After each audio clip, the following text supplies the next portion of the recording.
question, and final one as well, 11:09. For years, the women's 100-meter dash has been owned by a tight group of sprinting legends: Jamaica's Shelly-Ann Fraser-Pryce, a multi-time Olympic and world champion, and the ever-controversial yet blazing fast American, Sha'Carri Richardson. They've dominated every major headline, ruled championship podiums, and shaped the narrative of female sprinting.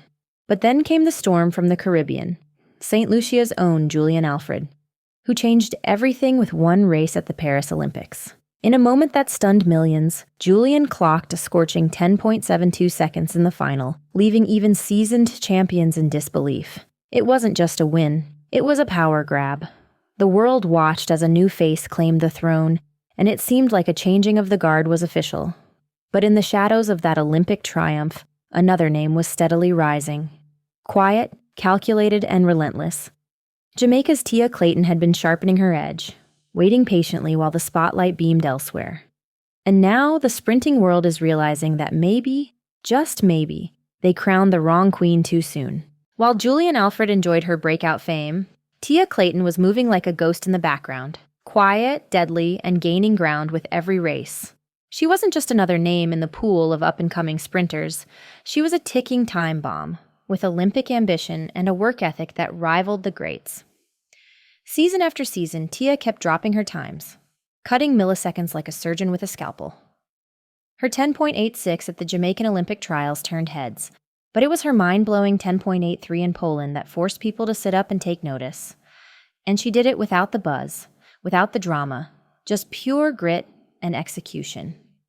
No one expected her to rise this fast, but for those paying attention, the signs were always there. Every start was sharper, every finish more explosive. Tia wasn't looking for fame. She was chasing greatness, and she was getting frighteningly close. While everyone else talked about Julien, Tia was busy getting ready to be at the 2024 Olympics. Jamaica came in loaded with expectations. With legends like Shelly-Ann Fraser-Pryce and Shericka Jackson on the roster, the island nation was supposed to dominate. But things didn't go according to script.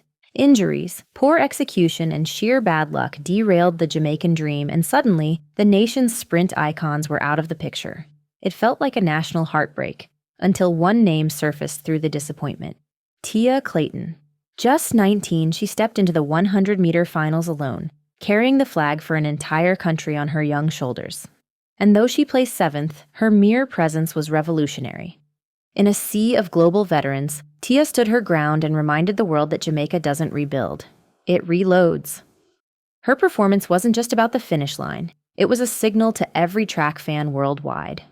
A new era was brewing, and even in the face of national pressure and Olympic chaos, Tia Clayton proved she had the steel to take the baton from the best and run with it. Coming off that Olympic experience, Tia had something to prove. And at the 2025 Doha Diamond League, she delivered a performance that changed everything. The lineup was stacked: Olympic medalists, former world champions, and headlining it all, the legendary Shelly-Ann Fraser-Pryce, who had just posted a solid 10.94 in Kingston. Most fans had already written the story. Fraser-Pryce wins, the old queen reigns again. But Tia wasn't reading that script. From the gun, she exploded out of the blocks with ferocity, matching stride for stride with the veteran beside her. Fraser-Pryce surged early, but halfway through, Tia shifted gears. She didn't just keep up, she pulled away. In front of a stunned crowd and millions watching around the world, Tia crossed the finish line with a jaw-dropping 10.92 seconds, a world lead that shattered expectations. It was her second ever Diamond League win, but this wasn't just about numbers. This was about sending a message. The sprinting landscape had officially shifted. The new queen wasn't asking for permission. She was taking the crown, one race at a time. As if Tia's victory wasn't headline-grabbing enough, her twin sister Tina added gasoline to the fire by finishing second in the same race with a strong 11.02. Two Jamaican sisters back-to-back, silencing an entire field of champions. It was cinematic. Fraser-Pryce, the icon many expected to dominate, finished 4th with an 11.05. The moment was more than just numbers on a screen. It was symbolic.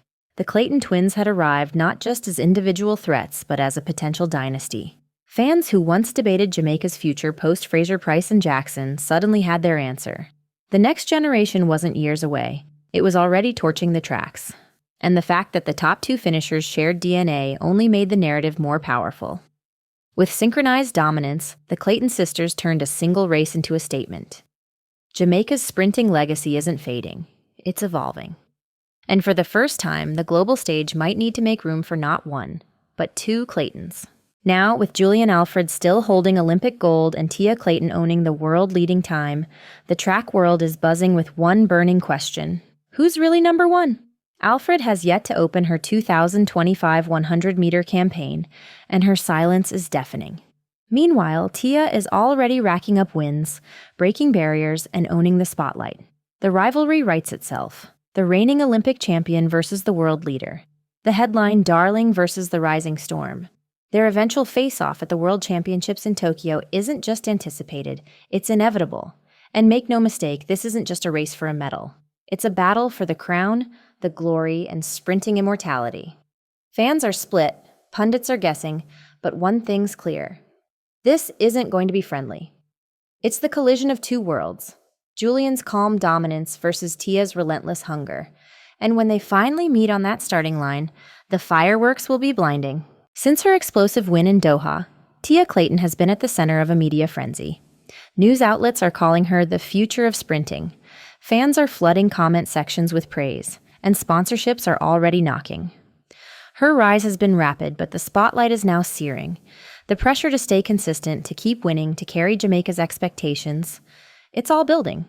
And for a young athlete still finding her place, that kind of spotlight can be overwhelming. But Tia doesn't seem rattled. She trains harder, stays quieter, and lets her spikes do the talking.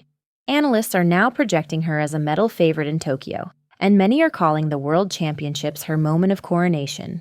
But the real challenge isn't winning once. It's repeating. Can she handle the target on her back? Will the pressure slow her down or fuel her further?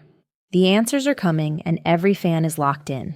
With the 2025 World Championships in Tokyo approaching fast, the women's 100 meters is shaping up to be the most anticipated showdown in recent memory. Julien Alfred is expected to make her season debut, and all eyes will be on whether she can match the blistering form Tia Clayton has already displayed. Meanwhile, Tia Clayton isn't far behind, looking more dangerous with every race. The stakes are massive. National pride, personal legacy, and global supremacy all hanging in the balance. Will Julien reassert her dominance? Will Tia complete the takeover and claim her first global gold? And could Tina throw a surprise into the mix and turn this duel into a family affair? We're watching history in motion. One thing's for certain. The women's 100-meter title is no longer a foregone conclusion. The crown is officially up for grabs, and the track has never been more electric.